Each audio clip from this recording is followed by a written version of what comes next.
नागपूर पालिकेच्या सभेत पुन्हा वंदे मातरमची दोनच कडवी गायली गेली। संपूर्ण वंदे मातरम गायनाच्या निर्देशानंतरही पालिका प्रशासनाकडून दुर्लक्ष। सर्व शासकीय आणि अधिकृत कार्यक्रमांमध्ये संपूर्ण वंदे मातरम गायनाचे देण्यात आलेत निर्देश। मुंबईमध्ये 17 मोकळ्या भूखंडांचं आरक्षण बदल्यांचे कागदपत्र यातून समोर। महायुतीची सत्ता आल्यानंतर मोकळ्या जागांचं आरक्षण बदलण्याचा निर्णय। उद्यान मैदान शाळा सार्वजनिक सुविधांसाठीची आरक्षण वगळली। उत्तर तालिका आव्हान शुल्क महाग असल्याचा आरोप एनटीएने फेटाळला। 27 बिनबुडाचे दावे रोखण्यासाठी आकारलेले 200 रुपये शुल्क योग्य।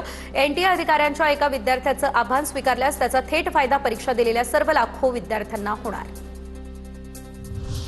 बेडच्या आष्टी तलाव दुरुस्तीमध्ये 225 कोटींच्या गैरव्यवहाराचा आरोप। पवारांच्या राष्ट्रवादीच्या राम खाडे यांचा सुरेश धस यांच्यावर हा आरोप। तर गावात तलाव आणि पाझर तलाव दुरुस्तीच्या कामांना घाईघाईने मंजुरी दिल्याचा आरोप। महापौरांच्या सोशल मीडियाच्या प्रस्तावाला अखेर स्थायी समितीमध्ये ब्रेक। या प्रस्तावाला विरोधकांसह मित्रपक्षांनी देखील आक्षेप घेतला। महापौरांच्या पीआरसाठी करण्यात येणाऱ्या खर्चावरून प्रश्न उपस्थित करण्यात आले। आम्ही भारतीय आहोत, आम्हाला चायनीज म्हणू नका। चायनीज म्हटल्यानं आम्हाला दुःख होतं, आम्हाला राग येतो। अरुणाचल प्रदेशमधील लहान मुलीचा व्हिडिओ सोशल मीडियावर झाला व्हायरल।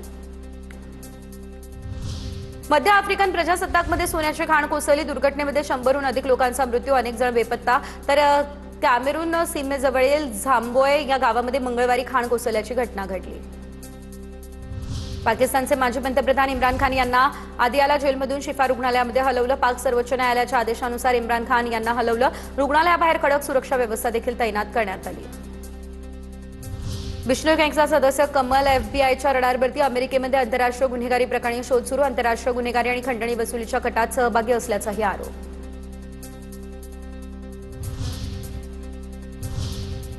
आणि यानंतर इतर महत्त्वाच्या टॉप 9 अपडेट्स। नागपूरमध्ये आदिवासी विद्यार्थ्यांच्या आंदोलनाचा आजचा 9वा दिवस। आदिवासी विकास विभागाच्या कार्यालयामध्ये विद्यार्थ्यांचे आंदोलन। वसतिगृह प्रवेशासाठी 26 वर्ष वयाची मर्यादा हटवण्याची देखील केली जाते मागणी। अमरावतीमध्ये आदिवासी विद्यार्थ्यांचे अप्पर आदिवासी आयुक्त कार्यालयामध्ये आंदोलन सुरू। शेकडो विद्यार्थी आणि विद्यार्थिनींनी रात्र उघड्यावर काढली जागून। तर विद्यार्थ्यांची मृत्यूप्रकरणी महर्षी शाळा प्रशासनावर सदोष मनुष्यवधाचे गुन्हे दाखल करण्याची देखील मागणी। बीडमध्ये विलास भुले हत्या प्रकरणामध्ये विराट मोर्चा। खासदार बजरंग सोनवणेंच्या मुलावरती गुन्हा दाखल करत अटक करण्याच्या मागणीसाठी मोर्चा। सकाळी 10 वाजता छत्रपती क्रीडा संकुलातून मोर्चाला सुरुवात होऊन जिल्हाधिकाऱ्यांना निवेदन देत सांगता देखील होणार। नाशिकच्या लासलगावमध्ये उद्या कांदा परिषद कांदा उत्पादक शेतकऱ्यांच्या विविध मागण्यांवरती मोर्चा काढला जाणार। तर कांद्यांच्या वाढत्या दरावरती आता केंद्राने निर्बंध न लादण्याची मागणी देखील।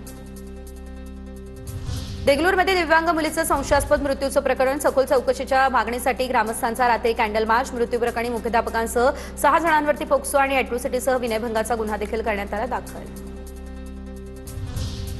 टिटवाळ्यातील बेकायदा बांधकामावरती मोठी कारवाई। सहाय्यक आयुक्त जयवंत चौधरी निलंबित। खोटा अहवाल सादर केल्याचा ठपका। सावरकर रोडवरील बेकायदा गाळे तोडल्याचा अहवाल चौधरी यांनी वरिष्ठांना दिला। मात्र प्रत्यक्ष पाहणीमध्ये गाळे जैसे थे आढळले।